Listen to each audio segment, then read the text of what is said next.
Welcome back to the studio, everybody. This is Bobby. On deck today, I've got this rogue statue from Wicked 3D, and I am super stoked about this model. This head sculpt turned out great with all this crazy hair and everything. It was a very complicated print, but it printed out amazing, and I am super excited to get some paint on this thing. So yeah, let's get into it. I got all my parts printed and washed and cured and into this big bucket, and so I'm ready to get to work. Over in the sanding enclosure, I am knocking down all the little support dimples that are on the inside of the two base pieces that I'm going to attempt to fit together. And I like to trim off the top of the key a little bit when I'm fitting pieces like this together.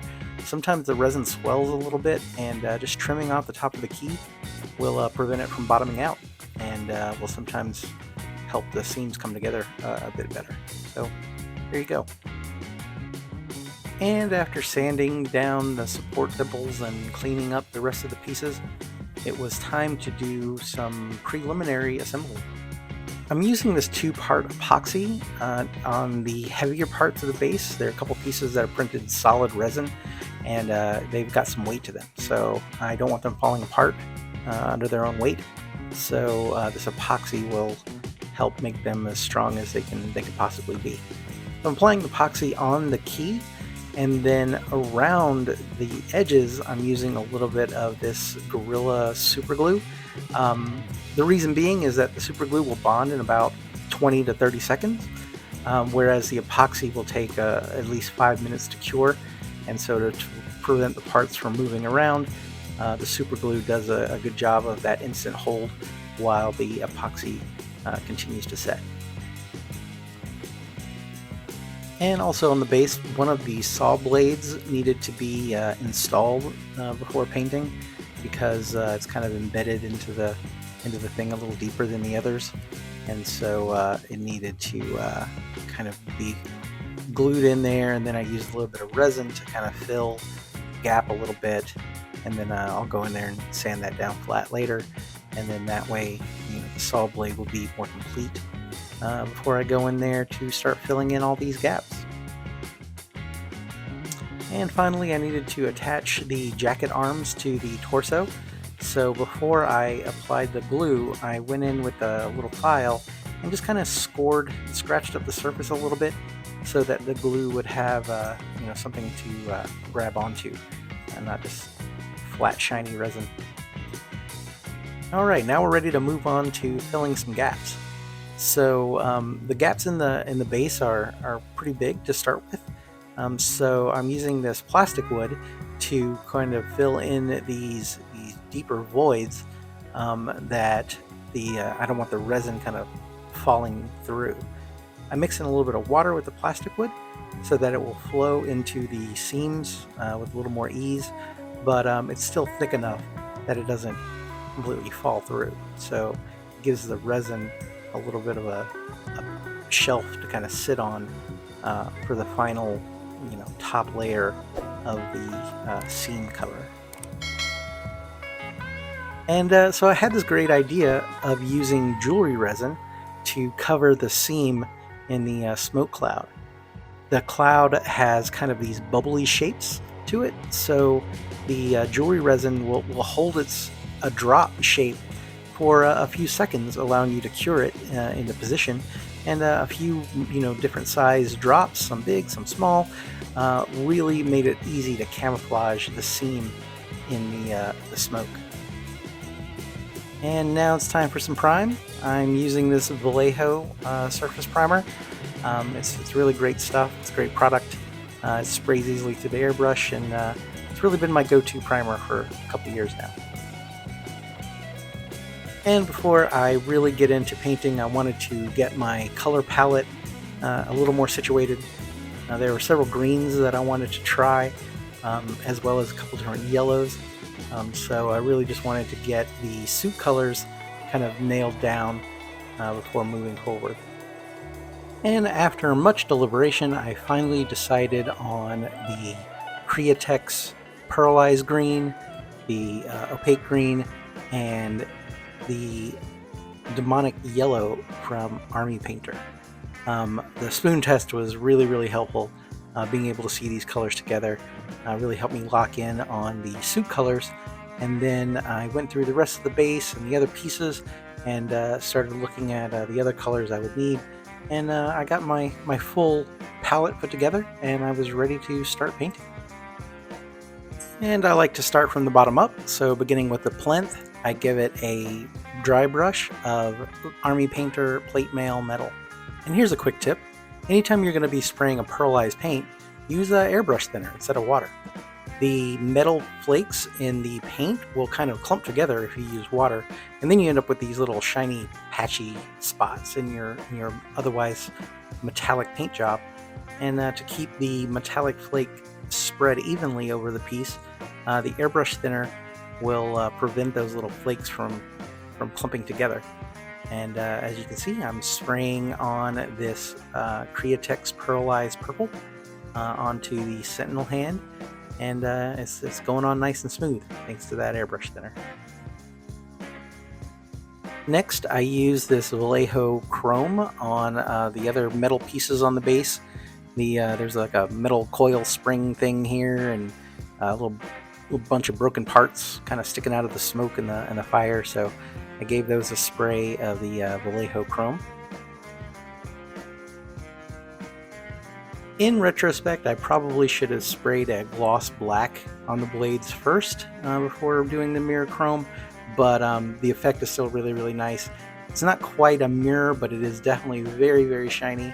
Like I said, I think I want to try it with a gloss black on the base, and I think that might give me that mirror shine that I'm looking for, but right now this is looking pretty good. Getting back to work on the base, I am priming the flames with a Vallejo Cold White. I want the yellow parts of the fire to be as bright as I can make them, so they first have to be a super bright white. After the initial brush painting of the flames, I masked off the metal bits and used my airbrush to apply the cold white onto the majority of the base that I needed to be white, and then also to kind of add another smoother layer to the flames.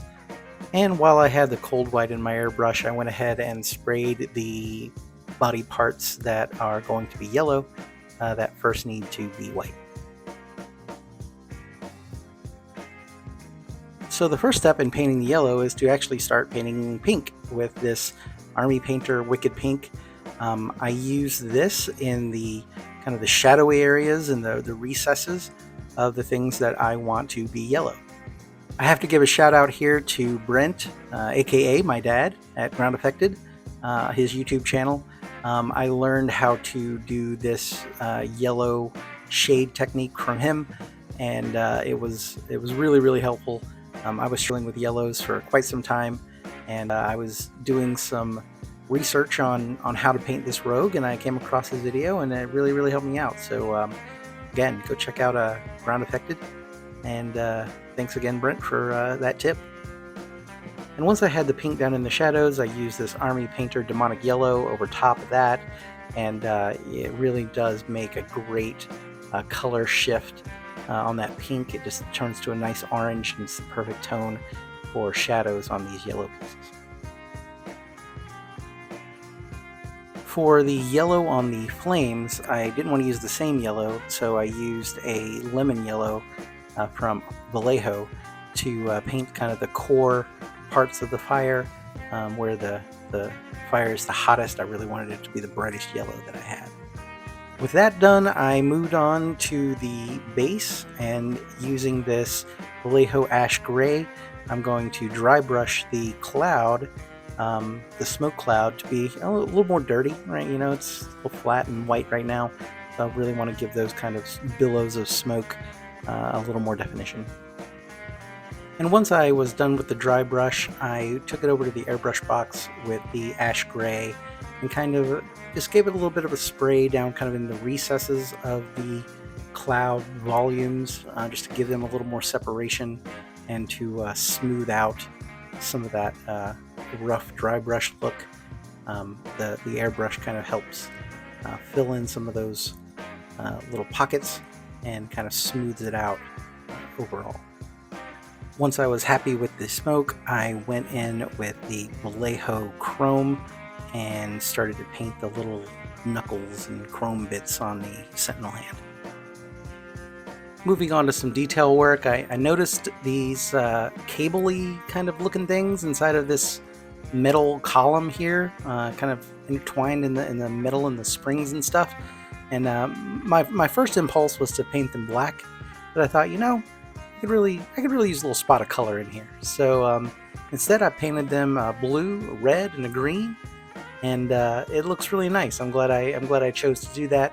Just it adds a little bit of a surprise color in the midst of this twisted metal broken sentinel bits and stuff. And, yeah, I'm happy with it. And the last bit of detail work, I painted the battle damage on the sentinel hand. Taking a break from the base, I applied the Createx opaque green to the green parts of the suit after masking off all the yellow bits that I wanted. Alright, so I'm sick and tired of looking at this cartoony yellow fire here, so let's apply some lava orange from Army Painter.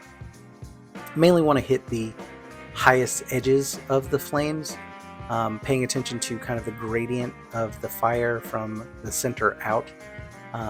The crazy geometry of the flames makes it a little difficult to get in there, which is why I left parts of the fire detachable so that I could take them off and kind of get in there underneath and paint around, and then kind of temporarily reattach them so that I could line up the gradients on the flame bits, and then give it a nice, like I said, a gradient from the yellow, from the hottest part out, and then finally ending with a red at the highest points. Really, I think, is a nice dimension to the flames. Super happy with that. So I'm moving back to the body parts now. I've masked off the parts of the green that I want to keep, and now I'm going to apply this Createx Pearlized green to the inset parts, the inlay parts of her suit that I want to have a bit of a metallic kind of sheen to them. Again, thinning this with airbrush thinner so that those little metal flakes disperse evenly and look really nice on the suit.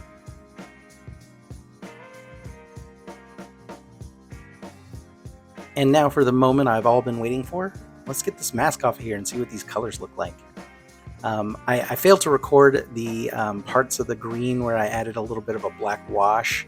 You can see here in the front where I shaded around some of her leg muscles and stuff with the black wash on the green.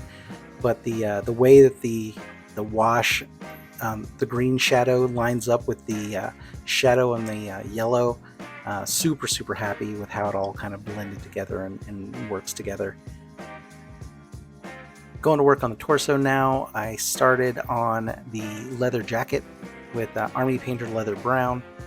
First with a trim brush to just kind of get around the suit and all the little nooks and crannies, and then a bigger brush to just brush paint the leather brown over the entirety of the jacket. And while I had the leather brown out, I went ahead and painted the leather belt and little satchels on the lower half of the body. Once the base coat was dry, I went back to the leather belt and pouches and the jacket and gave them a black wash, just kind of overall. The wash will help kind of sit in the recesses and bring out the texture of the leather quite well. While I was waiting for that to dry, I applied this Tamiya panel liner to the sentinel parts and all the kind of the metally bits on the base. I really love this stuff. It's just it's really great just for running down in these little crevices, and gives a lot of like definition and separation in these little metal bits. And while I had the panel liner out, I went ahead and applied it to the big metal tentacle thing. Lots of little details in here, and this thing was pretty large. So yeah, this took me a minute. Back to work on the leathers now. I'm applying a bit of this flat brown from Vallejo to the leather belt and the pouches on her waist. I wanted the leather belt, I wanted the leather pouches to be a slightly different color leather from the jacket. So the jacket I'm going to dry brush with this red leather from Vallejo. I was really happy with how this red leather dry brush turned out. It just gives her leather jacket a little bit more warmth and a little separation, and not only from her leather belt, to help differentiate it from that, but also when I pair this statue with the Gambit statue, I want her red leather to be a little bit different, a little warmer than his jacket, and it turned out really great. I'm super happy with it. She has some little red XMen logos, some badging all over her, on her belt, on her torso, on her jacket. But first, all those spots needed to be painted with Vallejo Cold White, and the logo on the base needed to be painted with the Cold White as well. Those little spots inside of the logo are going to be red, so they need that white base to sit on. And the red I chose was the Army Painter Dragon Red, and it definitely took a couple coats to get the red to full saturation. Once I was done and the red was dry, I applied a bit of matte black around the edges and on the badging and the logo on the front of the base here, and just cleaned everything up and made it look nice.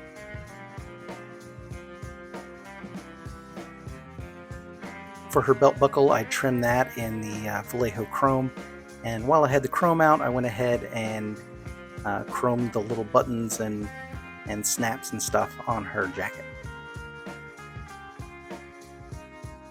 So I went a little awry here on the boots. I want to add a little more detail just so they're not flat. So I'm using this sepia wash, and it just looks muddy and terrible. So then I decided, well, maybe I'll just try a brown. So I try a sandy brown color on the bottom of her boot heels, and I don't like that either. So I decided I'm going to sit these down and paint something else, and then I'm going to come back to it later and figure out what to do. So moving on to the portrait, I'm going to apply this brown rose as my base layer. And basically I just want to cover it all over, trying to get down in the deep recesses around her face without totally flooding it. And once that was dry, I used this Vallejo Light Flesh. Normally I would use Barbarian Flesh, but I wanted to give her a little bit of a lighter skin tone, so I'm using this Light Flesh instead, primarily from the top down, just to kind of set the base tone for the skin. While that was drying, I applied this Army Painter Matte Black to the piping, and as you can imagine, this took quite a bit of time and patience. Even at 5,000% speed, it's still too slow to show you how long it took, but it did take a while. So I made myself comfortable and just proceeded to paint many a piping line. I will say though, this was probably one of the more satisfying parts of this project. Being able to just draw a nice, slow, smooth, straight black line separating the green and the yellow. It was very pleasant to do, and I would do it again. Alright, so I've had some time to rethink my approach to these boots, and I decided to go back to my newly found knowledge of pink and yellow.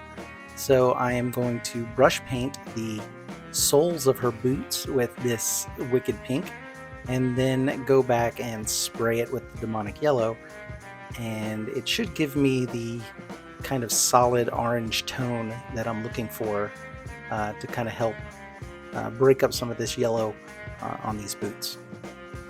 And so back in the spray booth with some Demonic Yellow, and here goes nothing.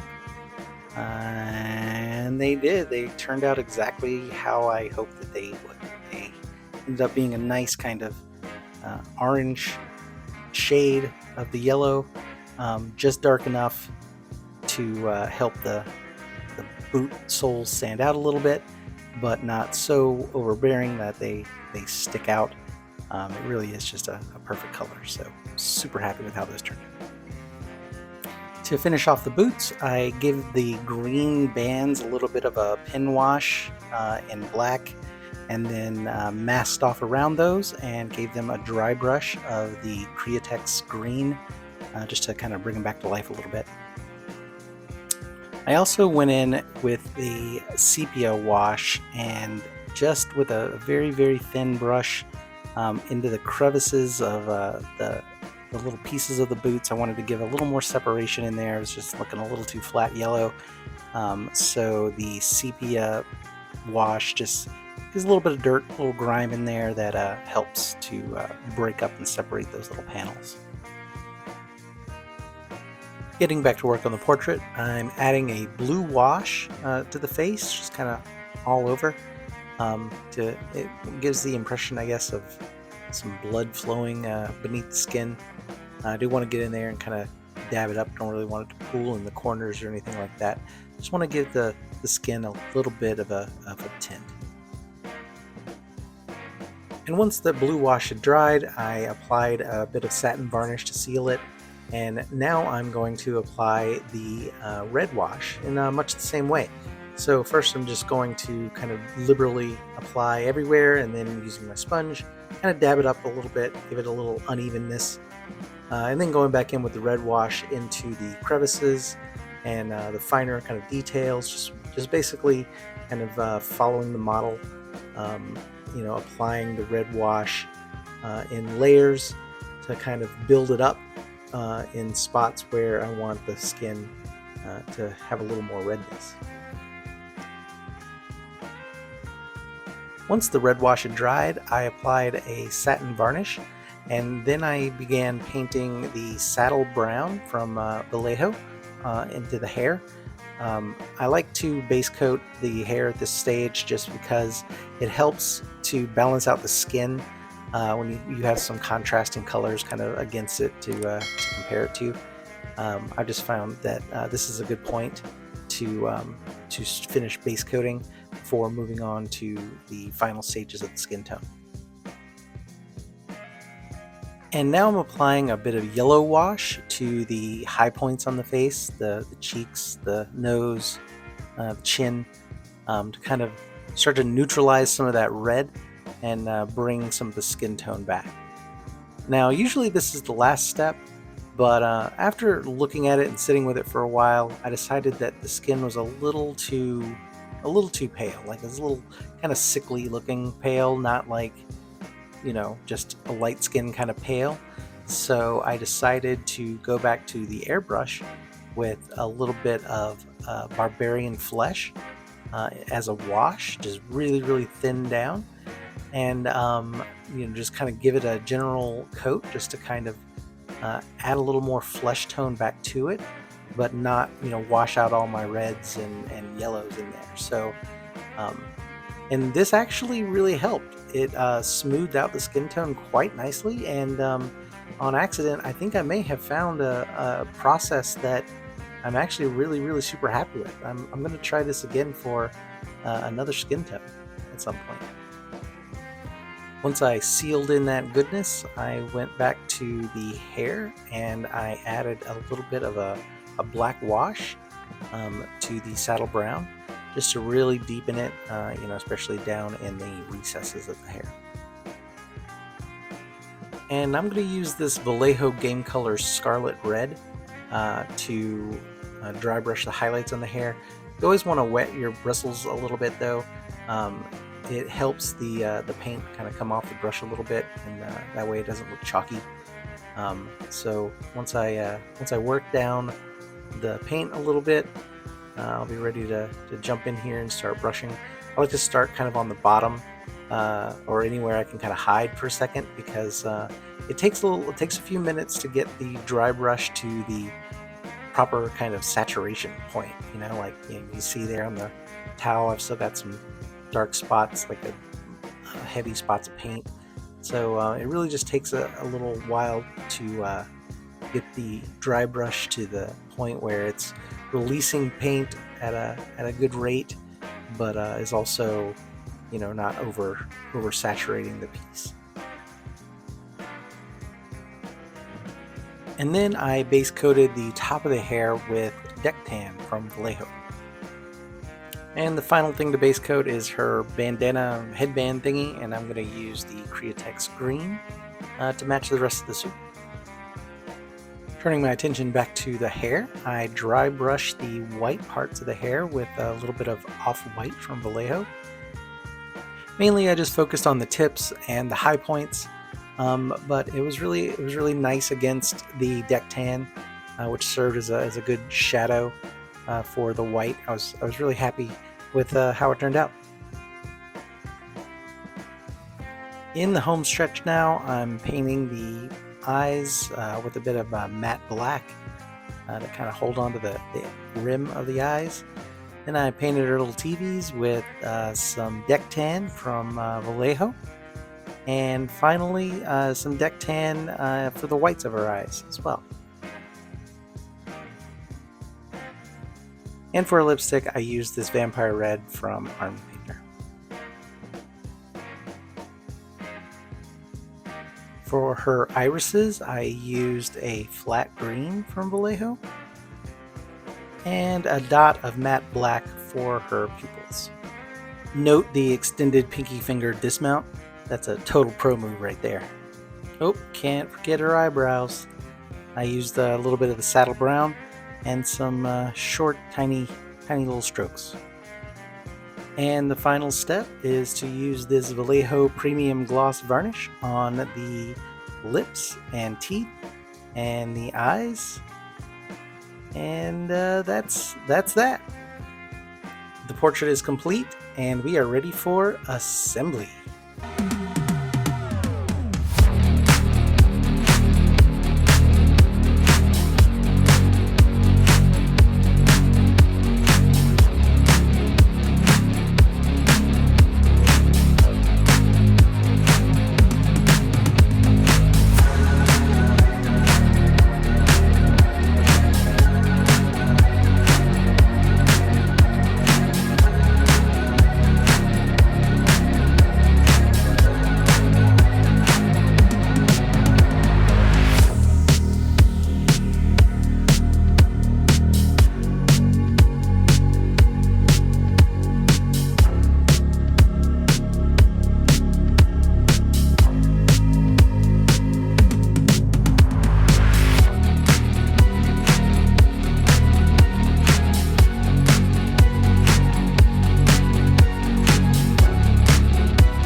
And that's my show. I hope you enjoyed watching this making of Rogue statue from Wicked 3D as much as I enjoyed making this model and this video.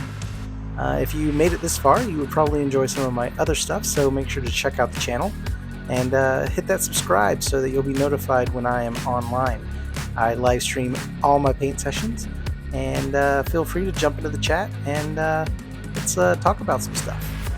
And as always, until next time, take it easy.